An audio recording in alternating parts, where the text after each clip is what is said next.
Hello and welcome to the Little Knowledge podcast, where we have our first subject of 2025. And we'll get into the pronunciation of that subject in a little while. But in the meantime, I'm Paul Busby, and with me, as always, is Goff Morgan. Hello, Goff. Hello, greetings to you. First new podcast of the year. Ha ha. Yeah, it's an odd one. This I told you before we started. It's an odd one. Yeah, it's nice to do the occasional unpredictable podcast. Yeah, well, Yeah. a lot of Well, the you don't research. get too fact heavy. But this is an interesting one, isn't it? Yeah. Well, a lot of the research I do when I do these podcasts involves newspaper archives. So we Yeah. check what's happening in the 20th century. Can't really do that with this one. Yeah. Check what's happening in the 19th century. Can't really do that with this one Yeah. because we're talking about a property that was essentially a ruin Mm. from the very early 18th century. Yeah. And yet there's a lot of what ifs and Yeah. intriguing little Well, bits this with is it. a completely new property to me. I have no idea about it before, so it's interesting to You've see. never been to this one? No idea where it is. Well, before we get in, it's the elephant in the room is really the pronunciation. Yeah. All Oh, right. right. In 1376, it is written down that this property was called Beaupre. Oh. It's also been written down and described as Beaupre, Beaupre, Beaupre. That's where my heart lies with Yeah. Beaupre. Beaupre, which just makes me think of the private health. Yeah. Yeah. Great. Yeah. I don't really want to call it Beaupre Castle because No. that No. sounds No. like a place they send you if the wards are full. Yeah. And every single YouTuber that's put a video out, and there are quite a few Yeah. on this place these days, calls it Beaupre Castle. Yeah. That's what I Beaupre heard it called Castle. Beaupre Castle. Yeah, Yeah. we've all heard of Beaupre. So I suppose, although we are quite renegades when it comes to pronunciation, we Yeah. tend to go back deep into the past at times. Yeah. Cliver being the prime example. Yeah. Um, all right, we'll go Beaupre. I Yeah. mean, it was the Normans, fair enough, but my heart is with you, Bupa. I'll just let you know this. But Beaupre it'll be. Are you happy with that, Goff? Yes. Yeah. I think it's probably the safest option to settle on at the moment. Safest option, but Yeah. you know where my heart lies. Yeah. They think actually that the whole thing might be because the Norman inspired, or the Norman family, the Basset family, that are actually on the roll at Battle Abbey. So they were there, at Oh Hastings. yeah. They're real Normans, the Yeah. Bassets. They became significantly more Welsh, as we'll learn as the years go on, but they were Yeah. Normans. But they think that there's no hard evidence with this, all right? There's no hard evidence of most of the stuff me and Goff will talk about today. They think originally that the site might have been called Maes Sisilt. Now, the Bassets might have misinterpreted or mistranslated that as beautiful field. And so Oh they called it Beaupre, yeah. which is beautiful field or beautiful place. Yeah. When actually it might be mice field of Yeah. the Sisilt family. And if that's true, the Sisilt family echo in British history to this day, and they might have stemmed from that little patch of land just south of St Hilary, which in itself, I guess, is east of Cowbridge, Yeah. Cecil family. Oh, how And the interesting. Cecils, of course, I mean Lord Burleigh, Elizabeth Yeah. I's advisor, and his son became the Earl of Salisbury, Sir Robert Cecil, and right up to the Prime Minister in the Victorian era, Lord Salisbury. That's They might interesting. all have stemmed, So Cecil might could be be Cecil, an yeah. anglicization of that Welsh word. Yes. Cecil. Oh, how interesting. Again, it's a what if. This is full Yeah. on. As an historian, there's bits of me during this that might shudder a little bit, but we're going to go with it. We're going to go with the what if. You've got to sometimes, haven't you? So we're talking about a castle, and it's not really a castle either. It's Oh, in the same way as Rupara Castle is a castle, Goff. yeah. That's what Looks they like a say. castle. Yeah. Anyway, let's show people where it is. We're not even going to do, because it's been a ruin for so long. We're not even going to do a then and now because it hasn't really changed. Yeah. I would like you to know where it is. Yes. What we're looking at here is we've got Cowbridge up here. It's Cowbridge. St Hilary, which is the manor. I mean, Beaupre was never even a manor. Oh, St yeah. Hilary was the manor. And then so we've got St Hilary here, and then we go down, and there it is. And it's called Old Beaupre. Oh, yes. And it's called Old Beaupre or Old Beaupre, if you're of my mindset. Hmm. And you've got the ruined chapel here and the springs, and so there it is. And it hasn't changed. There's no Yeah. point in doing a what's new sort of thing. Down here somewhere. Oh, here it is. This is what I told our friend Tim. Look at that. Human remains found in Oh, AD yeah. 8. Yeah. I can't find anything on older maps. It's just they found human remains there in 1840, 40. Yeah. Yeah. Yeah. which would have Yeah. about. But it doesn't tell you the age of the human. I mean, is it significant that they put it on there? Because they wouldn't be marking every single murder victim found, would they?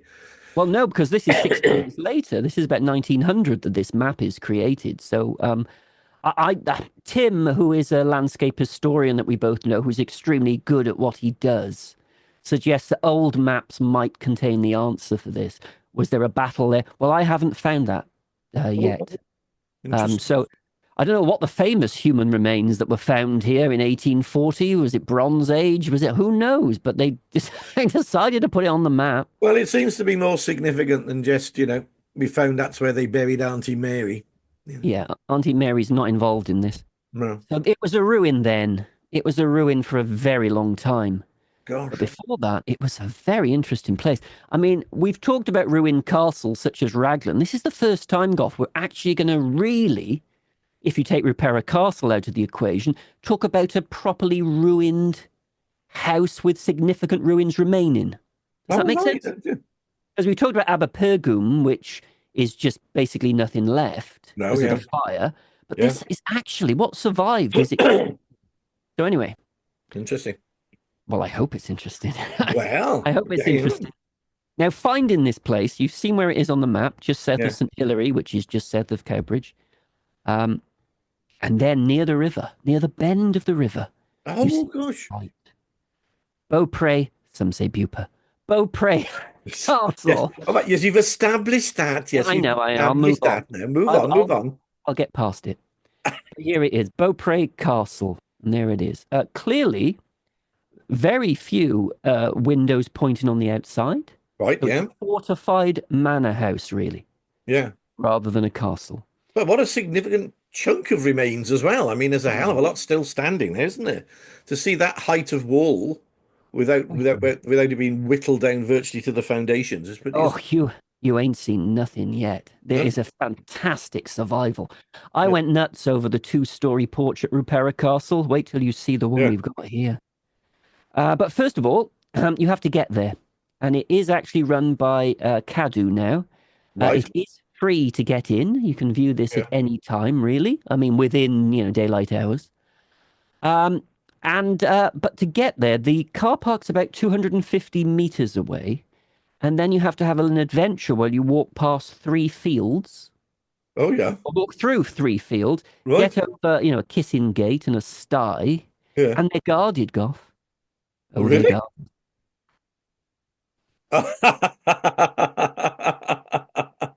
Yeah. If you get past the cows, Yeah. there's also the elite Republican Guard of Oh, God, help us. Yeah. the sheep, and that lands us right in front of something that was built in 1586 when they decided to add this. I don't know whether there was an awful lot more scuffles between local families in 1586, but they decided to add this rather strong gatehouse. Oh, interesting. They're adding a strong gatehouse in the Elizabethan era to their house. Yeah. And not just that, they're putting bigger walls all the way around, some of which, they used to be crenellated, resemble some of the walls you might know, Goff, at Tretower Court. Oh, yeah, yeah. The ones that look sort of vaguely battlemented but aren't. Yeah. Oh, Yeah. interesting. Now, this, as you can see, is Dan Secker's view of what the original house would have looked like. This is the 1300 house, Yeah. before they added all the other bits on and the gatehouse and all of that.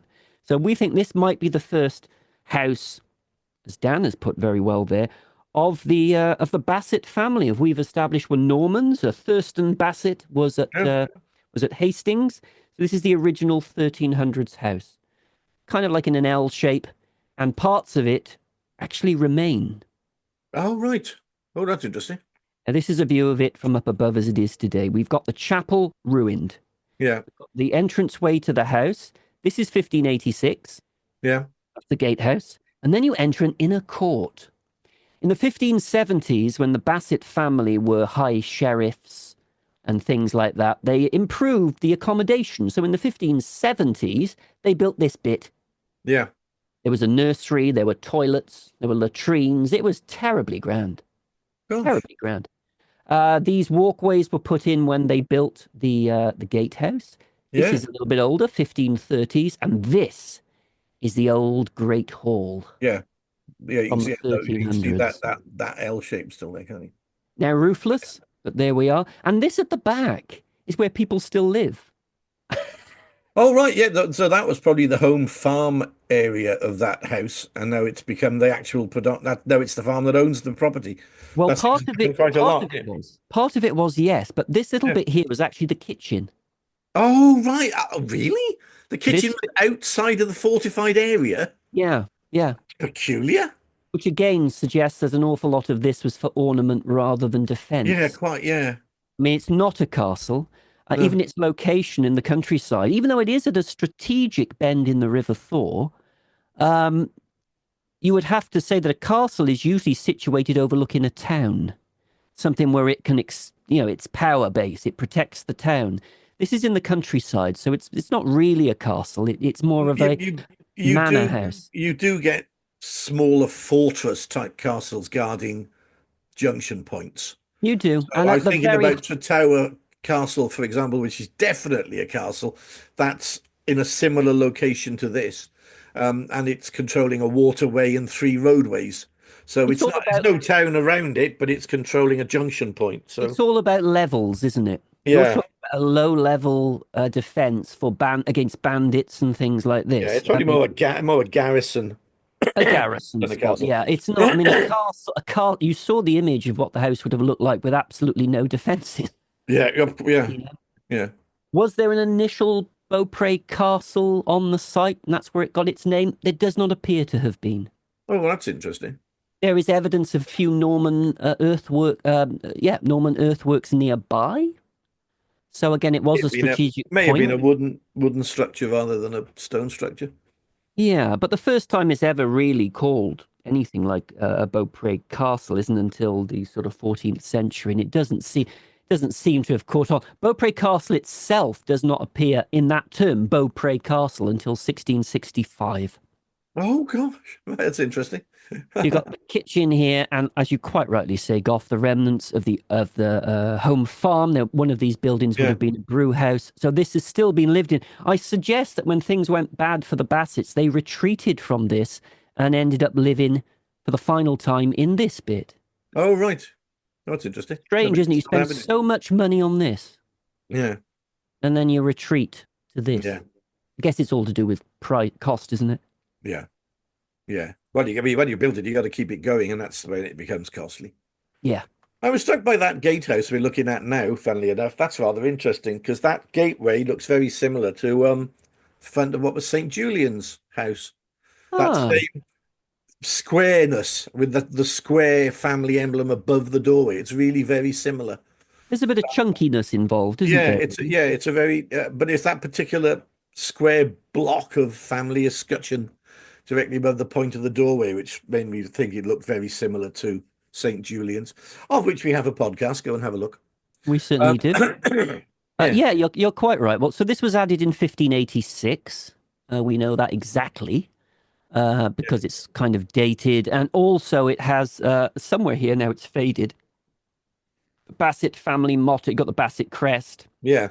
Their family motto was rather death and dishonor, Oh, right. rather grand.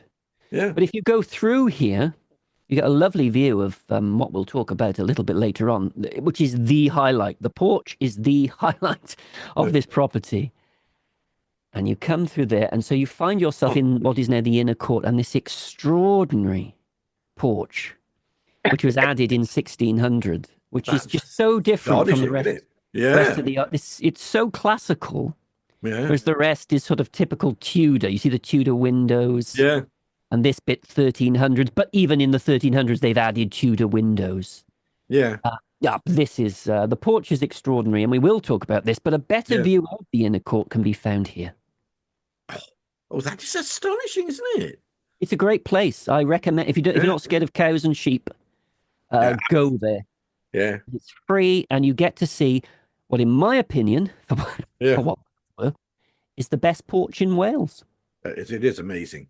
I Best think it's porch in absolutely Wales, amazing, isn't it? bar none, really. To give you an idea again of how we look from up above. So this is the 1570s. They've added this on with the latrines and the nursery.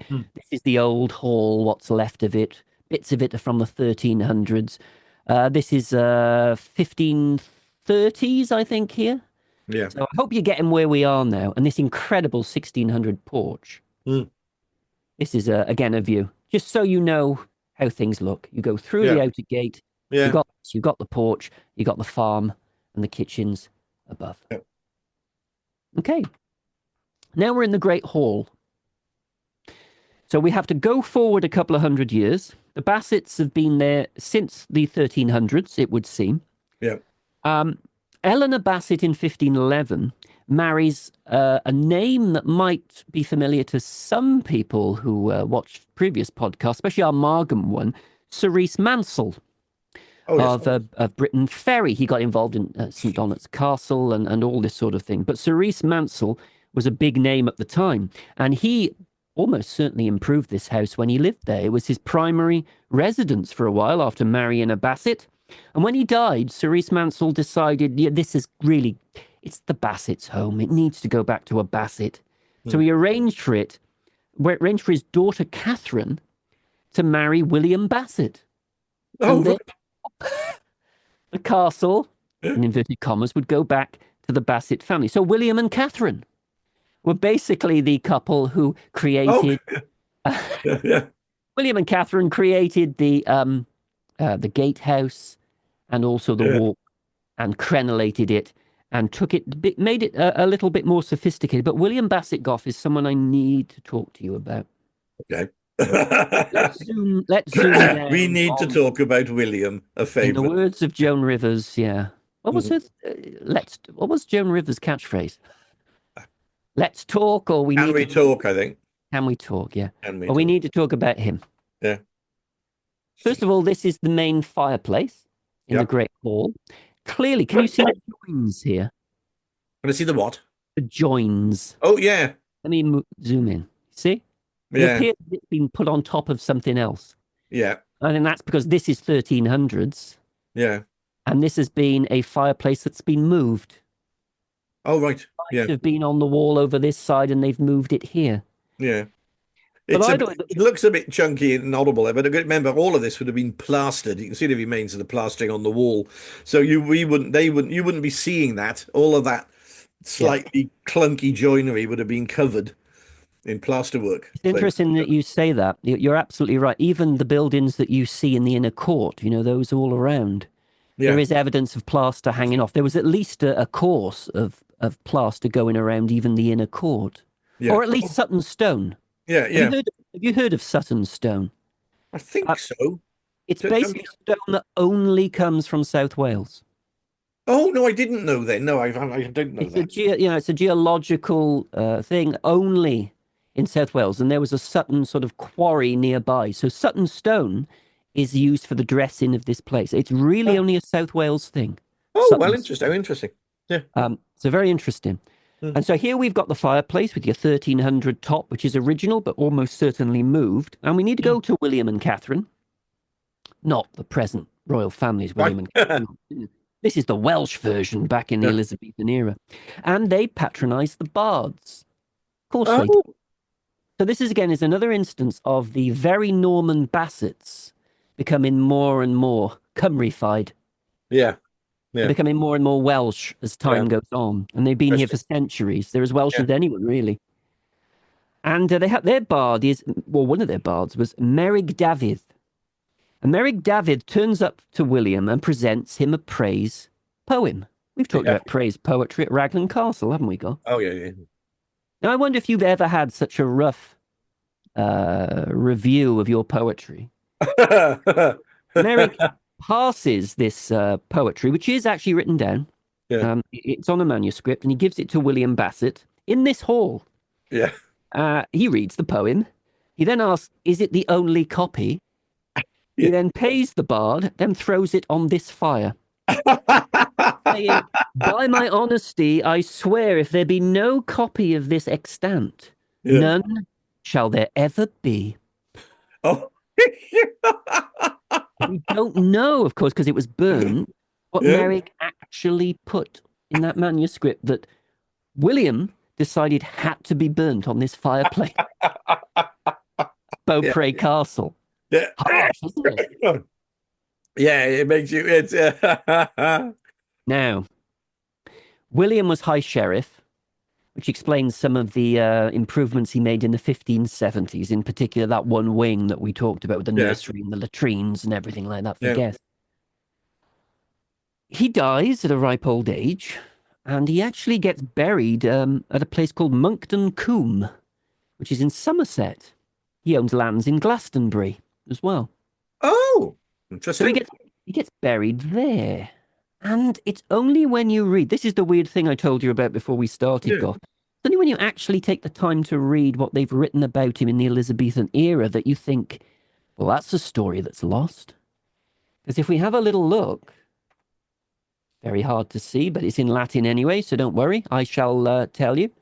It's mentioned in Cerise Mansell, of course it is. Yeah. Mansell's daughter, Catherine Basset. And then Yes. it mentions Beaupre. I have to call it Beaupre now because it says It's Beaupre spelled there, Beaupre. Yeah. Beaupre, and then it says something very interesting, and then you get Rex, and then you get Britain. Yeah. King of the Britons. The translation is this, or one of the translations is this, and the Victorians just ignored this. They said, "Oh, how quaint," Yeah. giggled and moved on. Yeah. But the Elizabethans put this down, all right? So Yeah. I want to know what your opinion is, Goff. This is in the church at Monkton Combe. It's Elizabethan, and it's Beaupre, thy home, and where they did enshrine the King of the Britons, Morgan. And then it goes on to talk about the family and how many kids they had and what age they were when they died. But but that line, Beaupre thy home and where they did enshrine, or maybe bury. Yeah. It's uncertain with the Latin. It does change the meanings. And where they did enshrine or bury the King of the Britons, Morgan. Morgan, King of the Britons. Yeah. What do you think of that? Britons. That is a real puzzle. Well, the Britons in the beg your pardon, Elizabeth. the Britons in the 19th century and the British language, as is referred to, are essentially the Welsh, the Celtic people that lived here prior to the Roman invasion. And in the Elizabethan era, and this is Elizabethan, is the same. And it's the same, yeah. So that's what they tend to refer to. But King of the Britons is an interesting one in context, particularly of Glastonbury Yes. area They own land in Glastonbury. and Killeen area, because now we're getting dangerously close to Arthuriana floating around here. As we know, there was one of the lords of Killeen, and Killeen being considered a site for Camelot and in the 19th century, definitely.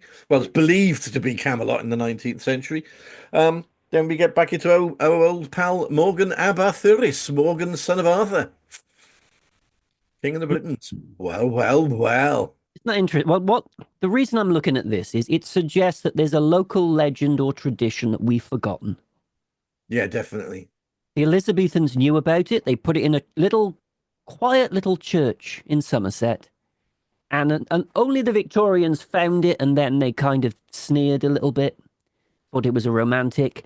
And Yeah. I don't see it mentioned again, but it's there in black and white. Find the King of the Britons at Beaupre. Beaupre thy home, and Yeah. where they did enshrine or bury the King of the Britons, Morgan. Morgan, King of the There's a little slice of Welsh legend, if not history, maybe history, in a little church in Somerset, Yeah. which has been pretty much forgotten for some time. And I don't really know what it means, but I think it's just a little legend or a myth that we've forgotten about. It is intriguing, that one, isn't it? I think we'd have to do a bit of digging around Morgan, King of the Britons, don't you? Well, look, the one that springs to mind for me is the one that died. Well, when did he die? 900 and something. Morgan Hen. Morgan the Old, who was the one that basically united Gwent and Glamorgan into the sort of kingdom of Morgannwg. But I don't Oh, think he ever, again, anyone with Welsh history, and I know we've got quite a few who watch us who are, was Morgan Hen ever known as King of the Britons? Because that's a very specific title, that, isn't it? It's all right being petty King of Morgannwg, but King of the Britons is quite a boast. yeah. So I don't know. I just thought it was fascinating. I didn't. Yeah, it is an intriguing little one, that, isn't it? Yeah. Yeah, particularly when you know the background to our area and all the various candidates for kings of Britain in the post-Roman period. It's fascinating. I wish I'd known what that manuscript said as well, that he threw in the fire. Yeah, yeah, Did Merrig, I mean, he threw it in the fire almost certainly because it was rubbish in his yeah, eyes. yeah.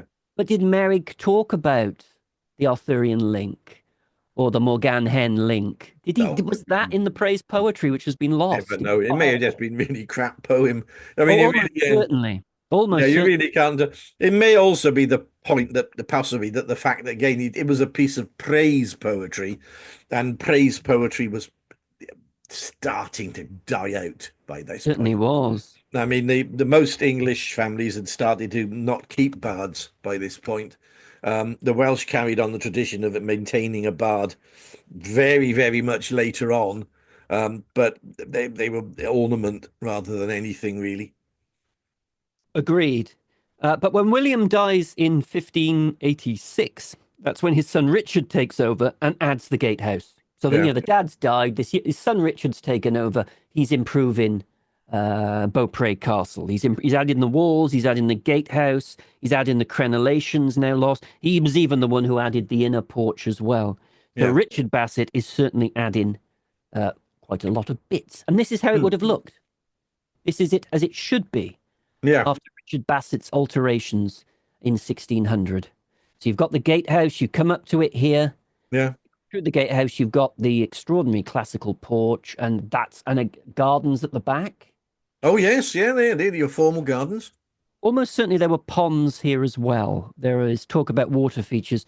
At the very back there is still the remnants today of a barn. We can't see the chapel, unfortunately, on this image. No, It would have had a chapel, which sadly is now ruined as well. Can I talk about the porch now, Goff? go on, then. Yeah, you're Will you gagging let to. I me? know. Look at that. Oh, I mean, it's added on. It's not even joined particularly to to no, the stonework. All no. the stone of the whole place is limestone, but the dressings are that Sutton stone that I Yeah, mentioned earlier on. yeah. And here it is. It's so different. It's a three-story porch. So this is Oh yeah, by not just a Ferrari, but the top range of Ferrari. yeah. Um, Now, these windows have been blocked up. That could well have been down to the window tax, which Oh, of came in the course, yeah, late 17th century. There is evidence at Beaupre of blocked up windows, which almost certainly was because of window tax. yeah, You didn't, when you're on your uppers, you don't want to pay any more money than you need to, do yeah. you? No, But it is so extraordinary and classical. And where did it come from? It is similar architecturally to a few porches in Northamptonshire. So if you look at who did those, you might get the answer. But for a mm. more romantic answer, we go back to our old friend, Iolo Morgannwg. Oh, Yeah. God love him. God bless him. Iolo Morgannwg is what, if you haven't come across him in our old podcasts, is it fair to describe him as a romantic historian, Goff? Yes, but an awful lot of them were at that period anyway. I don't think he was extraordinary for his romanticism. A lot of history was presented in a very romantic way. He was a very, very uh, creative Yes. historian, shall we say. He constructed narratives out of disparate parts, which, shall we Yes. say, seemed to link together. But Yeah. some of his yeah, and again, he was the first founder of the Eisteddfod movement. He created or recreated or created, depending on how you wish to see it, from existing elements he found textually. The Eisteddfod and the ceremonies around the bards of the Eisteddfod Bardic movement there. Important So figure. important, very important figure, particularly in Welsh history. Yeah. Welsh historian. Yeah. Some people would, naturally, especially the academics, would put historian in inverted commas when it comes to Yeah. Iolo because of some of his sort of more dubious creations, we shall say. But he's certainly very important when it comes to the spirit of Wales and the folklore of Wales. And he says this, so take it with a pinch of salt. He claims to have interviewed someone who told him who the architect was of this incredible 1600 porch at Beaupre Castle. And he said there were two stonemasons who worked nearby on the Sutton Stone, okay? William Hmm. and Richard Turch. And William and Richard were brothers and they were stonemasons and they worked together at the Sutton quarries and they both had the misfortune to fall in love with the same girl. This is the late 16th century. Named Yeah. Gladys. What a saintly name. Yeah. They both fell in love with Gladys and they eventually told each other that they did and they stopped talking to each other for years. Oh. Purely because of that. Gladys, who clearly had her head screwed on right, rejected both of them. She wasn't getting involved in any of these, romantic politics. She wasn't having any of that, Gladys. So what one of them did, William or Richard, I think Richard is what Iolo says. Richard goes and moves to Italy. And he studies stonemasonry in Italy. Then he moves to Greece. Then he Oh. comes back to London and he becomes a classic designer. Oh, And the right. Bassets call on him. And Yeah. he actually, according to Iolo, produces this. Well, it certainly has classical allusions, doesn't Well, it? quite. Yes. Yeah. The Quite. Ionic, Corinthian, and Doric in its correct order. I mean, it really is classic. Let's have another close look here. Thank you, Alami. Very alarming stock photo. Now, there's an interesting bit here, isn't there? Because what you got here, what have I got as my next image, just to check? Yeah, probably best to talk about it here. You've got these three plates here, and they all say the same thing. And this is what they say, okay? Again, it doesn't make much sense. There's so much about Beaupre or Beaupre which doesn't make much sense. This is what the inscription is. Yeah. Couldst thou ever find or ever hear or see a worldly wretch or coward prove a faithful friend to be? Richard Basset, to wife Catherine, daughter to Sir Thomas John's knight, built this porch with the tons in anno 1600. His year's 65, his wife 55. Now, there are a couple of things. I mean, I don't know what they're talking about with the first two lines. No. Couldst thou ever find or ever hear or see a worldly wretch or coward prove a faithful friend to be? Whether that's local gentry politics, whether that's a family issue, I don't know. And then they basically claim who did it, don't they? So it's not so much poetic the later you get. He's 65, she's 55, all right. But here, circle, circle, circle, square. Yes. Now, Yeah. the square can be removed to provide you with a peephole. Oh. Oh, right. I'm So not yeah. sure you need a peephole because they would have had to have got through that enormous gatehouse to reach this point in 1600. I know it's oh yes, you're right. Yeah. Well, yeah, they would have actually got through the first level before they knocked in. Yeah, that is an odd one. Yeah, the peephole being at the front gate, yeah, Would not the make more external sense. gate. How Oh, I odd? guess How I odd? don't- it is very That it opens, and a man sticks his head out. little opens and someone has a little look through. Yeah, I mean, it's a romantic thing. yeah, It's a nice thing to have, but it's really an ornamental thing, isn't it? But yeah, you yeah, could remove the square yeah. and reveal the peephole. In fact, there's lots of graffiti around there now, and I'll show Oh you a yeah. little bit of it. But there are also these interesting faces everywhere. Um, at the side of this porch, we've got this. Oh, There's lots of faces like this. oh, Can't blimey. put my finger on this one though, Goff. Is this familiar at all? You're better at this sort of thing than me. No, Right. it's definitely not a green man. It's not a Is wild this man in the woods either, because he's got that sort of, it's got like foliage on the top and beards at the bottom. I think it's just a grotesque. there's quite a few of Yeah, them. yeah. They're probably there to sort of, yeah, like the purposes of these grotesques are frighten away evil spirits at the entryway of the doorway. Yeah. So, like gargoyles. There's an awful lot of graffiti inside the porch, and Oh, it was an archaeological research topic done in 2023. And oh gosh, I've forgotten the name of the chap who did it.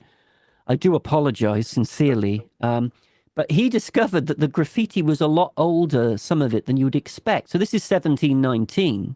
yeah. But he found graffiti in the early 1600s. Oh gosh. So whether the Bassets, as soon as they built this thing, didn't really have the money to sustain it, and people just Yeah. came graffitied it, I don't know. There's some Basset graffiti. I mean, 1719 is relatively late compared to the early Yeah. 60s. Gosh. Well, I do wonder, did they overspend on this Could be. and had to retreat from it fairly quickly? One of the nicest pieces of graffiti, which can be found inside the porch, quite close to the peephole, actually, on the Oh, yeah. inside, is this. Oh god. Hey. Yeah, they did a But that little, takes some time to do, actually. If you think about it, that's not just like a quick. I guess you'll knock my name in there. That's a real bit of effort to create this ship at this detail. yeah. How long were I, they behind that area for then? What were they? I don't know what they were doing up there. I mean, there are No. flaws to this porch, of course. Yeah. What they were doing and why they decided. But actually, the chap, so sorry for forgetting your name. I will put it in the comments. His archaeological research into the graffiti in 2023 decided that for years, I think they thought the name was Williams, but it turns out to be something completely different. It's amazing when you actually examine it properly, Yeah. scientifically, the graffiti, how it can change. But experts have looked at this and said, oh, yes, that is a ship of 200 tons. So if you can tell what the ship weighs or displaces from the graffiti, it's pretty good graffiti. Oh yeah. You could the WG when They he also did said that knew this is, knew his boats, didn't he? yeah, yeah, this is the cross of St. George. So it's not, you don't have Oh yes, the yes. Union flag in the corner. So it's before another date. It's before, this is dated 1632. So the graffiti artist has actually put it down there as 1632. Yeah. Um, I think a bit later, they had the Union flag added to this. So, but anyway, I think it's a great piece of graffiti. That's astonishing, isn't it? So as we go, so it's an interesting place, this, isn't it, Beaupre? Yeah. I mean, it really is. But those kids, I'm saying they're kids, but now you mention it, Goff, the graffiti might be a little bit. It might be an adult actually I did the think shit. it's definitely something that's either been on a vessel or knows those vessels. Yeah. You can't create a ship in that detail without knowing boats, you But if know? it was, yeah, but if I think Willis was the guy who had put his graffiti, whether he did the ship or whether he just put his name near the ship, I don't know. Was it But a either way, 1632, he was going to know war pretty soon, wasn't he? Because the Civil War broke Oh, of out in course, the yes. decade, yeah. Yeah. And the Basset family, Sir Richard, they're all Richard and William. I do apologise. I'm trying to skate over the Bassets as quickly as I can to make it straightforward. Sir Richard Basset was knighted at Edge Hill, but so many people were knighted at Edge Hill. I think the Yeah. story I've told most on this podcast is because we've talked about people who were knighted at Edge Hill. Yeah. It's because, which was opening battle of the Civil War, 1642, and Charles I knighted so many people at Edge Hill that they think he actually knighted the wrong people occasionally because it was such Yeah, yeah, yeah. sword action. Yeah. But the Bassets were royalists, and Sir Richard Basset was the governor of Cardiff Castle until it all went wrong. And then he surrendered that, and then he moved to Hereford. And he told the parliamentarians that he moved to Hereford to give up his commission to the king. But by the time he got to Hereford, the king had scarpered, Oh, and Hereford fell, and Sir Richard Basset was captured. So that did not go terribly well. no, no, not a good move. So they arrested him, and in 1646, they made him pay a fine, which was pretty hefty, £753. Quite a Oh, bit in 1646. The very next year, he rebelled again. You know, all that chemist and Chepstow fall in and the royalists, yeah. final hurrah. Yeah, Basset was involved in that, and they arrested him again when that failed, and that really hit the finances of the Basset family, as you can imagine. Well, quite, yeah. Yeah, we've given you a chance. Yeah. You paid your £753. You immediately rebelled again. Yeah. Don't expect a second chance from Oliver Cromwell. Well, quite, yeah. You don't deserve one, quite, quite frankly. Hmm. It doesn't help. Sir Richard lived for the Restoration.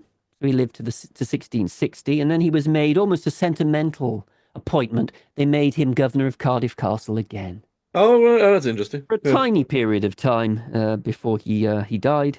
And his son William, classic heir, his son William Basset apparently spent time in London dissipating his wealth quite happily. And perhaps in the most undeserved honour ever given to a squire of South Wales, William Basset, for some reason which we haven't established, so if anyone watching this knows, please let us know. In 1667, after dissipating his wealth in London and doing pretty much nothing else, he's buried in Westminster Abbey. What? Oh, The well, there he goes. services to revelry. I mean, Yeah, I have no idea yeah. why he's buried there. No idea at all. Again, another Sir Richard, the decline. This is the decline era now. This is before we go on to Goth's bit. Another one, another child. No, a half brother of the dissipated one. Another Sir Richard Basset really embraces his Welshness Yeah. in the 1680s, and he does it extremely well. He has a gorsedd, so an eisteddfod, at Beaupre in 1681, 1682, and he has bards back again. That's very late, isn't it? Oh, very late. Yeah. Oh, yeah. Very, very 1680. late. And his bard was Edward Davydd, who says that Sir Richard Basset of Beaupre was an example to others. Basically, he paid him, I think. An Yeah. example to others. This is how you should patronize poetry. That Beaupre stood for unity, integrity, and godliness. Oh, And he spoke of the golden Beaupre eagle. In your taste, God is in your favor, is what he said to yeah. Sir Richard Basset. Now, the eagle is an interesting one because do you remember when we did that Pentlyn Castle podcast? There were the serpents. Do you remember the strange serpents in the woods? These pheasant type things that attack chickens and they thought they might be dragons. Oh, yeah, yeah. The flying serpents. Yeah. Well, the flying serpents appeared at two other places, Monkwood and here. Oh, bizarre. So I don't know about the golden eagle being linked to that, but the legends are around this place as well. In the woods around Beaupre or Beaupre Yeah. are the serpents. They're These flying recorded to be serpents here as again. well. And as one of the commenters, I mean, I dismiss things saying, "Oh, it's clearly an exotic pheasant," and me and you scratched your beard and I scratched my imaginary one, and we wisely said, "Ah, it might have been a pheasant." But pricking our bubble perfectly, a commenter said, "Yeah, that's logical, but how many pheasants attack and kill chickens?" Well, yes, right. Yeah. Yeah. Well, yeah. I mean, but again, I'm not. We're going down a rabbit hole of I crypto. know, I know, I know, I know. We won't. Crypto. I've forgotten the correct word now. Yeah, of weird beasties. And I think there's so many other things and stories put together, and it's very tricky to say If which you one. want to know more about that, do click on our Pentlyn Castle podcast. That's another thing with pronunciation, by the way, Yeah. because everybody who seems to go there pronounced it Penllyn. Throughout the Yeah. podcast, you'll notice I'm pronouncing it that way, and Yeah. Goth is pronouncing it the Welsh way, the Yeah. correct way, Pencleen. Yeah. That's why we're different, because I try and get it to what the locals are saying, and I often get it wrong. It should be Beauper. I often get it wrong. But Goth is definitely in the right. So if you want to know more about these Yeah. so-called serpents Yeah. that are Cryptozoology. That's the word I got stuck on. Cryptozoology. It's a cryptozoological thing. cryptozoology, do Yeah. you think it goes under crypto? I guess it does It go does under. go under cryptozoology. There's pages and pages of cryptozoology. So looking at these legends, what Well, they for come. all of this, there is a poem also. Again, it lights on the Bassets, and it was done, and we've touched on this. It's the anonymous poem on the Glamorgan gentry from the 1680s. And that's the one that said that William Morgan of Tredegar couldn't satisfy his wife. And Oh, we don't know all of them, but they appear to mention Sir Richard, and it was more optimistic, I'm afraid, than history actually dictated, because this is what the Beaupre Bassets were talked about in this. Then for Richard our knight, who was ready to fight against our invaders of peace, took his lady and daughters to furnish his quarters, and left his estate to increase. Now home he must come with Philip his son, to take up before 'tis too late. For if the young squire be like the grandsire, he may sit in the chair of state. oh, This is a plea to come back. So yeah, maybe this time they've kind of abandoned it, right? yeah. And they're hoping they can tempt him back with a nice little official sinecure somewhere, a nice little seat of state for him. Yeah, yeah, it's interesting, isn't it? Oh, you As may it get back there, yeah, if you come as home. it turns out, the last Basset of Beaupre to actually live in there was Philip. So it Right. didn't turn out well. In No. fact, it was partly the Civil War, I think, but partly because they trusted a Stradlin. Now, I'm terribly Always a bad move, trusting I a Stradlin. know that there are subscribers who post on our St Donat's Castle podcast that are Stradlins kind of all the way back, but it's. I'll just say the Bassets trusted the Stradlins. Sir Edward Stradlin had a bond for £21,000, and the Bassets, Sir Richard Bassett, stood surety for £21,000, and the Stradlins couldn't pay. Right. So who did they come for the money? They came here, didn't they? Yeah, yeah. £21,000. Oh, stud. The It's Bassets. an unfathomable figure in that period. It really is unfathomable. You're looking at multiple millions in the pounds. It's massive, isn't it? And so what the Bassets have to do is sell their lands at Glastonbury and sell an awful lot. And their £1,000 a year income drops to £500 a year. They are utterly on their uppers. Hmm. It is the end of a great dynasty of Yeah. significance in South Wales. And Beaupre, ultimately, in 1709, they sell it to a man called Brewster, who then sells it to a family called Traherne, and they abandon it. They leave. And that is the end of their pretensions to be South Wales gentry for quite a bit. And Hmm. so it becomes this. There's only a bit of it left that you could possibly live in after a while, and that, of course, is the back bit, the Yeah. home farm, which becomes the important bit. So legends will swirl around a discarded and abandoned Hmm. building, won't they? Hmm. They certainly will. And this, Goff, is where you come in. Aha. Interested. But I'll read you the little bit first, and then we can maybe talk about some of the other little bits about it. We are going to look at Grach y Rhibyn, the Witch of Rhibyn. And it comes from the wonderful Marion Trevelyan, who's folklore and folk tales of Wales, who's one of the people we've dipped into a lot on this. Yeah, the Witch of Rhibyn, sometimes known as the Hag in the Mist. And it says, Beaupre Castle on the banks of the River Towy near Cowbridge, Glamorgan, became uninhabitable in the 18th century when a residence known as New Beaupre was erected. The old castle descended by airship to the Basset family, who came into possession about the year 1200.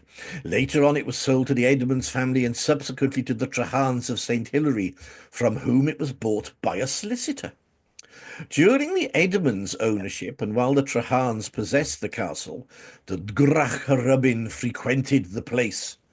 There was an old story prevalent that the hag had been seen rising out of the River Towy and wringing her hands and flapping her bat-like wings in the twilight. Ooh, let me share a picture for you so you can see what you've got going on here. Let me go back to where are we now? Oh, I've gone to the wrong place. I've lost us, Busby. Oh dear. Well, Well, I'm still here. oh, where have we gone? This is very confusing. Have you lost your pictures? Here we are. No, I'm back now.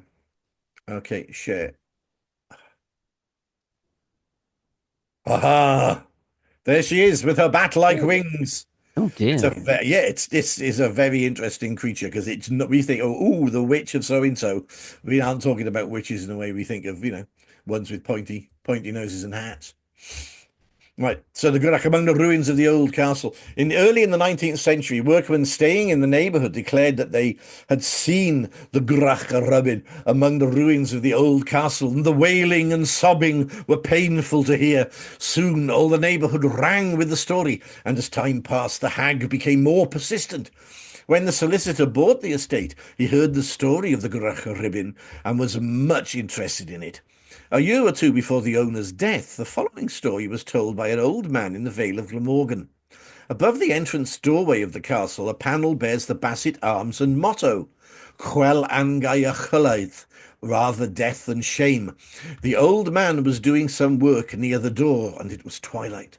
While busily engaged, he heard a low, sad wailing sound wandering around the courtyard, and immediately opposite, in the grand porch of the castle, he saw a shadowy figure standing, wringing its hands and flitting in and out like somebody in distress. The spectator crossed the courtyard and approached the porch, and as he did so, the figure vanished. Curiosity prompted him to venture farther in, and as he went, a voice seemed to whisper in his ears, "Lost, lost, lost." He looked around but could not see anybody. Quietly he re-entered the porch, and the wailing, moaning, and sobbing began again. Then the figure with the waving hands reappeared, and the old man heard a sweet but sad voice in wailing accents cry, "Restore, restore, restore." Beautifully done. Thank you. Oh, nothing for those years of drama college. The old man went home, and the next day the solicitor who owned the castle, the story of the Grach y Rhibyn. "I know all about it," said the gentleman, who was one of the kindest-hearted in Glamorgan. I don't know what's got to do with anything. "Strange voices often come from the past and act as monitors for the future. I know all about it." The old man understood that the owner also had seen and heard the Grach y Rhibyn and her wanderings and wailings and whisperings around the picturesque old Beaupre. Whether this story is true or not, it is certain that the then owner, Mr. Daniel Jones, left the Beaupre estate by will to Captain Basset, a direct descendant of the original owners, in whose family it still remains. She also says, Elsbeth, that the Grach y Rhibyn also seemed to have a grievance against Beaupre, for late in the 18th century was seen and heard in the grounds. So that is an odd one. Now, the Grach y Rhibyn, what is the roots of this? This is very, very peculiar in many respects. It's not just, your straightforward bugly type creature, because this is a supernatural entity. It's not a ghost in the way that we think of ghosts when we're talking about them. There's a connection with the Irish banshee. So the Grach y Rhibyn takes on a hideous appearance and appears when someone's about to die. So rather like the banshee would turn out your window and scream, then in Wales the Grach y Rhibyn appears, and It's an omen in a way, is it's it? an omen of death. Many stories of the Grach y Rhibyn seem to place her in or near a water source. Oh, well, there you go, Cowie. It seems to particularly enjoy leaping and scaring victims. Other times, the victims may feel a tingle as if they're being watched, which is another time with that story, and will reveal themselves until they pass a water channel or a crossroads. So it's interesting, even at this point, this figure is seen at a gateway, which is a crossing point, in and out of somewhere. When the victim is finally able to lock eyes with her, she presents herself in all her horrible glory and shrieks. The person who sees the ghost is being warned of their imminent death or the imminent death of someone close to them. Once the Grach y Rhibyn has revealed herself, she utters one of a few different cries. For example, if the person going to die is a man, she yells, "Fi'n gŵr," which translates as "my husband, my husband." Or, if the soon-to-be-deceased is a child, she'll yell, "Fim chlentyn," which translates as "my child, my little child." I apologise for my hideously bad Welsh, but I'm giving it a good stab. You can only give it a go, can't you? In addition to be a frightening harbinger of impending death, this is where it gets really weird, she also has other elements that make her more frightening. Despite her misleading mourning calls of mourning a child, it is to be said that she actually enjoys capturing children and drinking their blood. Oh, dear. She never kills the children, isn't it? though. Instead, she terrifies them and takes a fair amount of their blood, leaving them to find their way home alone. Oh, that's nice of her. They often appear pale and sickly when they finally do arrive home.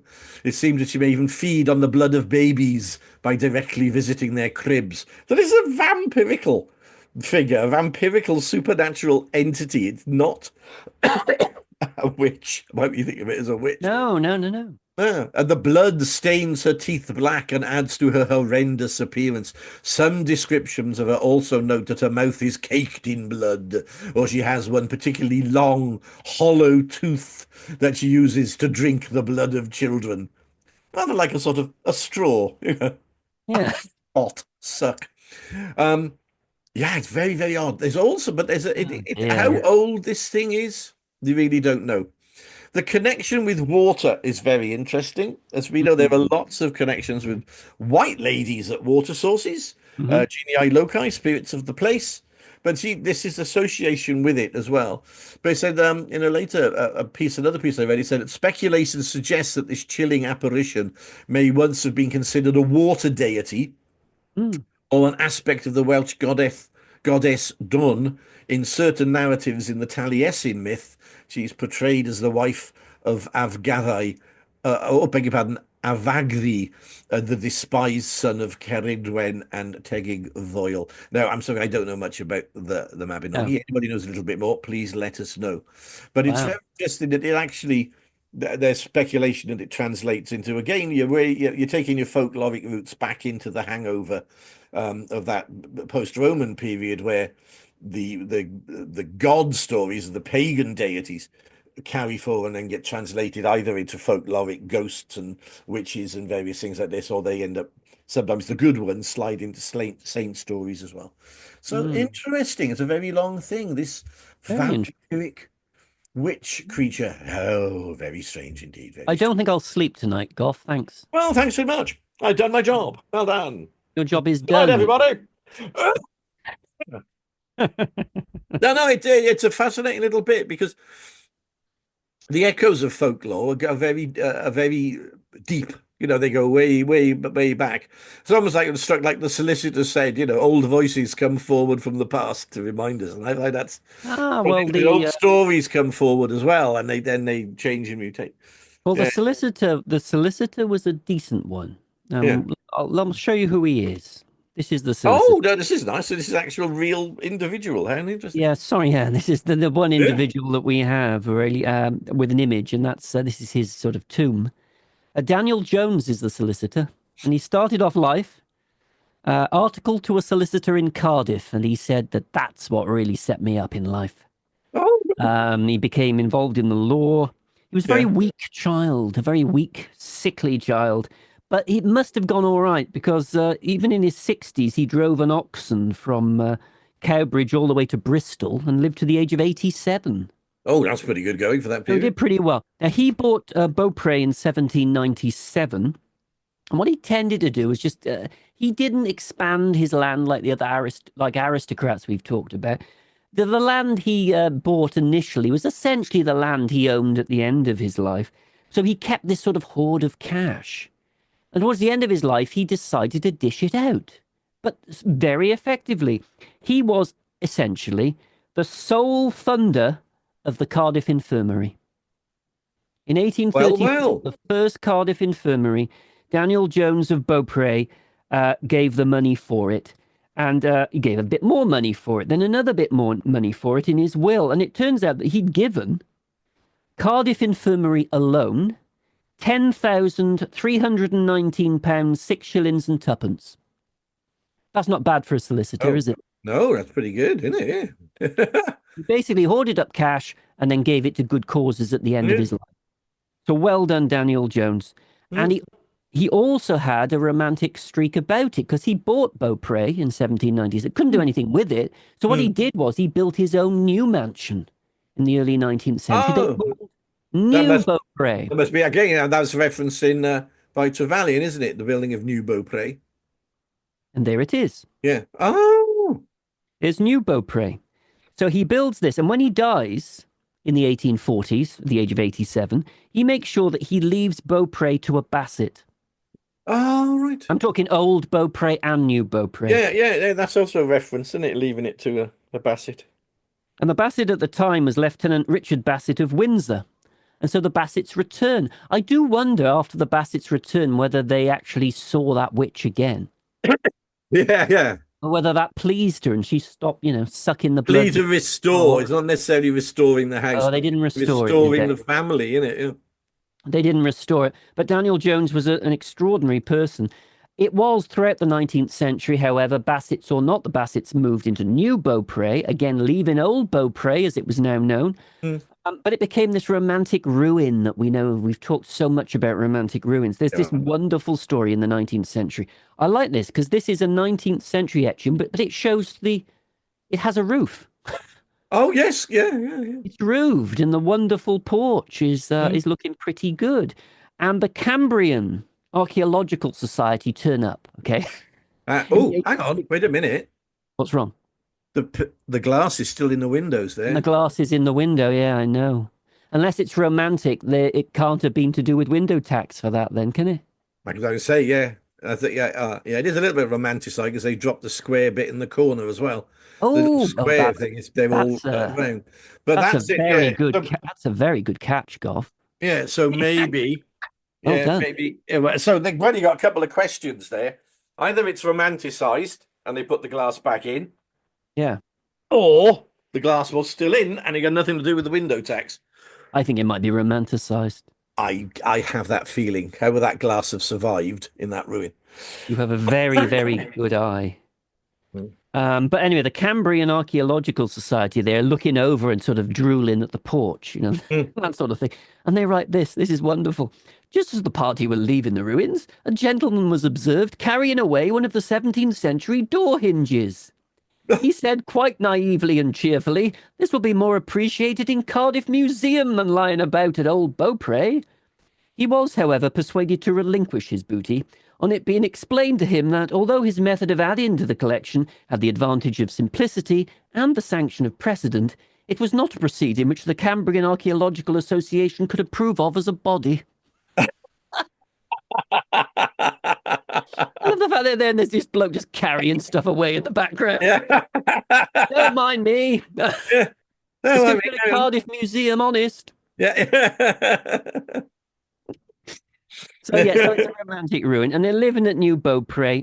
Um, and then what do you do with it? Well, when World War One breaks out, New Beaupre actually becomes a hospital Oh, during the Great War. yeah. Yeah, it becomes a hospital. They paid, I think they paid £52 a year, and the Bassets let them turn New Beaupre into a hospital in the Great War, as you can see here. Oh, interesting. What are they, 1928. Oh, what are sorry, go they on. holding in that fabric that the ladies are holding in the front there? I really don't know. All Yeah, we have is this photograph. it's clearly an illustrated something, but it's just not clear enough to work out, isn't it? No, I don't How know. interesting. What I wonder what on earth that And signified. he's waving a patriotic flag in the Great War. Yeah, No, I oh, mean the look. flags you can work out because obviously it's the end of the war. But Yeah, I but can't that, work out what that little piece is. if anyone knows, and this is a real niche Yeah. request, we'd love to know because it's Oh impossible yeah. Any to suggestions? We decipher, haven't got isn't a it? clue on that one. The Bassets, however, did eventually call it a day in 1928 when they sold New Beaupre and Old Beaupre Yeah. and basically moved then away, and that was the end of the Bassets in South Wales. Oh New right. Beaupre from that day on has been a private residence, Yeah. and in fact, only the other year it was put up for sale. And you can see New Beaupre, Yeah. all very nice, isn't it? It's It not looks as big as the so old one, nice. but Yeah. it's all very pleasant. Yeah. Lovely views. Yeah. Oh, and this is Old Beaupre at the back. Yeah. So this is what was, I guess, the kitchen, then became a farmhouse and the Yeah. brew house, and then became essentially, I suppose, where was the last place the Bassets lived as well, I suggest. And the reason I say Yeah. that is, although I don't have a photograph of it, there is a part of this. Oh, look at that. So you've Oh got the yeah. farmhouse. When you bought it, by the way, you were buying the old ruins as well. Oh Although it's in yes. the Yeah. care of Cadw, it's not owned by them. Yeah. There's So a you number were, of places like that. yeah, It's interesting how yeah, farmhouses and these places sit on farmland, so they buy them as farm properties and they end up owning the castle. Yeah, I think Tretower Castle is much the same. yeah. It's the same sort of thing. But there is 18th century paneling in one room of this bit, early Oh, 18th century paneling, which I assume might have been put in by the last Basset to live there. mm, mm. The last, maybe I can live in this bit at the back. Yeah. In 1700, Philip Bassett, maybe I can get away with it. But in the end, of course, thanks to the Stradlins, yeah, thanks a Mm, lot for that. They couldn't, and they moved out of the area, and the Bassets in South Wales basically don't have that link anymore. mm, And this is the Cov line. Nice aerial view of how it looked a mm. few years ago. The old garden's overgrown. It doesn't look quite that like that now. But I think it makes it quite clear, doesn't it? Oh yeah.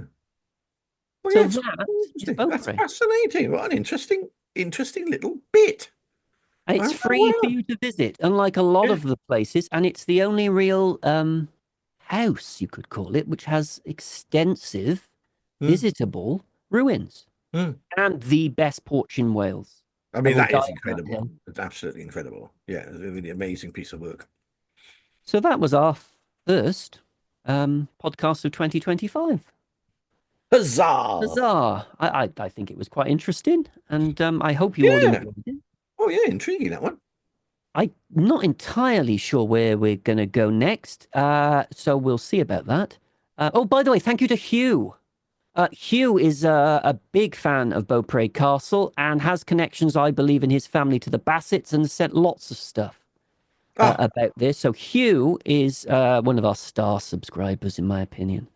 Thank you well very much, Hugh. done. We're only doing this because of you, I think, this particular Yeah. one. Otherwise, it would have passed us by. Yeah. And who's heard, you hadn't heard of Beaupre Castle or No, Beaupre not at Castle? all. No, no. Yeah. So there we are. Okay, so we don't know where we're going to go next. If you haven't caught it yet, a week ago, we did a review of the year. So we went through all of the properties, adding a little Mm, sprinkle on top. We talked about last year. It is worth a watch. mm. So do go back and we'll see. I've noticed, by the way, Goff, that since we did the review of the year, your live scream has had a few more views. Oh, well, that's interesting. Oh, that's good. How- Yeah, it's very. We love doing the live streams, but they sort of hidden away behind a button that says live, and if people don't click on it because they don't think anything's live, and it's like so, it's really disappointing. Some of those. So there's some fun facts in those. Our Halloween special was good fun, so we might do another one this year, another live stream, and see what we can do. We'll do, I'll tell you what, Goff, we'll do a live stream for Halloween because there are a few things we didn't get time to talk about. We'll also Yeah. do a live stream if we ever reach that magical pinnacle of 1,000 subscribers. That Oh. has to be a live stream, hasn't it? Yeah, definitely then. Yeah. Well, thank you very much. Thank you, Goff. And thank you very much for watching. And